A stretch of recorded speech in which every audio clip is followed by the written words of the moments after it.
ನಮ್ಮ ಭಾರತದಲ್ಲೇ ಮೊದಲು ಕಾಫಿ ಬೆಳೆದಿದ್ದು ನಮ್ಮ ಕರ್ನಾಟಕದ ಈ ಜಿಲ್ಲೆಯಲ್ಲಿ. ಇದು ಡೇ 16 ಆಫ್ ಕರ್ನಾಟಕ ಜರ್ನಿ, ಒಂದು ದಿನ ಒಂದು ಜಿಲ್ಲೆ. ಇಂದಿನ ಜಿಲ್ಲೆ ಕಾಫಿ ನಾಡು ಚಿಕ್ಕಮಗಳೂರು.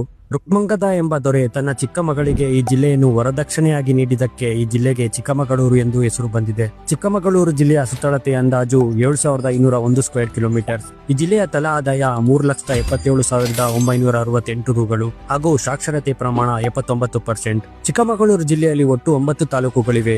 ಅಜ್ಜಂಪುರ, ಕಡೂರು, ತರೀಕೆರೆ, ಚಿಕ್ಕಮಗಳೂರು, ನರಸಿಂಹರಾಜಪುರ, ಮೂಡಿಗೆರೆ, ಕೊಪ್ಪ, ಶೃಂಗೇರಿ ಹಾಗೂ ಕೊನೆಯದಾಗಿ ಕಳಸ. ಚಿಕ್ಕಮಗಳೂರು ಜಿಲ್ಲೆಯ ಪ್ರಮುಖ ಸ್ಥಳಗಳು Mullayanagiri peak, Kudremukh national park, Baba Budangiri, Hebbe falls, Jhari falls, Sringeri Sharada Peetha, Horanadu Annapoorneshwari temple ಹಾಗೂ ಕೊನೆಯದಾಗಿ ಕಾಫಿ ಪ್ಲಾಂಟೇಶನ್. ಚಿಕ್ಕಮಗಳೂರು ಜಿಲ್ಲೆಯ ಇಂಟ್ರೆಸ್ಟಿಂಗ್ ವಿಷಯ ಏನಂದ್ರೆ 1670ರಲ್ಲಿ ಸೂಫಿ ಸಂತರಾದ ಬಾಬಾ ಬುಡನ್ ಯಮನ್ನಿಂದ 7 ಕಾಫಿ ಬೀಜ ತಂದು ಭಾರತದಲ್ಲೇ ಮೊದಲ ಕಾಫಿ ಬೆಳೆಯನ್ನು ಬಾಬಾ ಬುಡನ್ಗಿರಿಯಲ್ಲಿ ಬೆಳೆಯುತ್ತಾರೆ. ಹಾಗೂ ಕೊನೆಯದಾಗಿ ನಮ್ಮ ಕರ್ನಾಟಕದ ಅತಿ ಎತ್ತರದ ಶಿಖರವಾದ ಮುಳ್ಳಯ್ಯನಗಿರಿ ಶಿಖರ ಅಂದಾಜು 6,316 ಅಡಿ ಎತ್ತರವಿದೆ.